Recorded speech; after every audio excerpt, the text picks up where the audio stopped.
உங்களுக்கே தெரியும் ஓரணியில் தமிழ்நாடு அப்படிங்கிறத சொல்லி அதன் மூலமாக மக்கள் திரட்சியை வந்து கொண்டு போகணும்.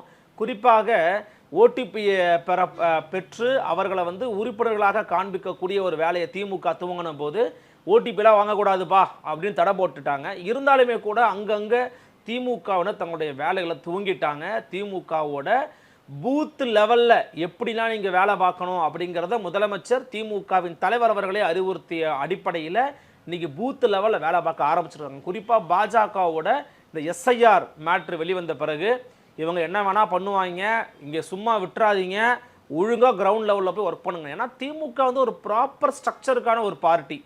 ஒரு கட்சி இந்தியாவில் எப்படி இருக்கணும், நம்ம வந்து ஒரு அளவுகோலை வைக்கணும், ஒரு ஸ்கேலை வைக்கணும்னா திமுக வைக்கலாம். ஏன்னா திமுக தான் டாப்லேருந்து பாட்டம் வரைக்கும் எல்லாத்தையும் டாக்குமெண்ட் பண்ணி வைத்திருக்கக்கூடிய ஒரு ப்ராப்பரான ஒரு பொலிட்டிக்கல் பார்ட்டி அவங்க. எனவே அதில் திமுக தலைவர் ரொம்ப கவனமாக இருக்கிறாரு. பூத் லெவலில் போய் ஒழுங்காக பாருங்கள், எங்கெல்லாம் என்ன நடக்குதுன்றதை செக் பண்ணுங்க அப்படின்றாரு. ஸோ அவங்க ரொம்ப தீவிரமாக வேலைகளை துவங்கிட்டாங்க.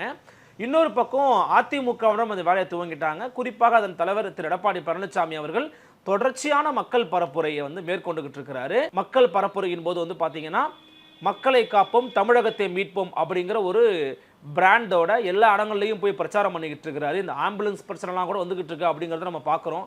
அவ்வளோவா ஆவேசமே படாதவர் அந்த அளவுக்கு ஆவேசப்பட்டு பேசுகிறாரு, என்னப்பா இப்படி பேசிவிட்டாரு அப்படிங்கிற விமர்சனம் வந்தாலுமே கூட தொடர்ச்சியாக அதன் வேலைகளை பார்த்துக்கிட்டு இருக்கிறாரு திரு எடப்பாடி பழனிசாமி.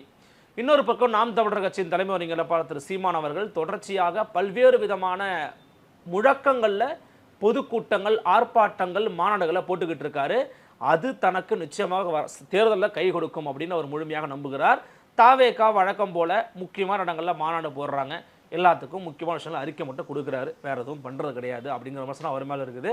ஸோ அவங்க ஒரு வேலையை பார்த்துக்கிட்டு இருக்காங்க. புதிய கட்சின்ற எதிர்பார்ப்புக்கு பிஜேபி என்னப்பா பண்ணுறாங்க, அண்ணாமலைக்கு அப்புறம் பிஜேபி ஆளையே காணுமே, எங்கே பிஜேபி லென்ஸ் வச்சு தான் தேரணும் போல இருக்கே அப்படின்னு பேசிக்கிட்டு இருக்கிற நேரத்தில் நைரா நாகேந்திரன் அவர்கள் கொஞ்சம் சைலண்ட்டாக சில வேலைகளை பார்த்துக்கிட்டு இருக்கிறாருன்றதை நம்ம பார்க்குறோம்.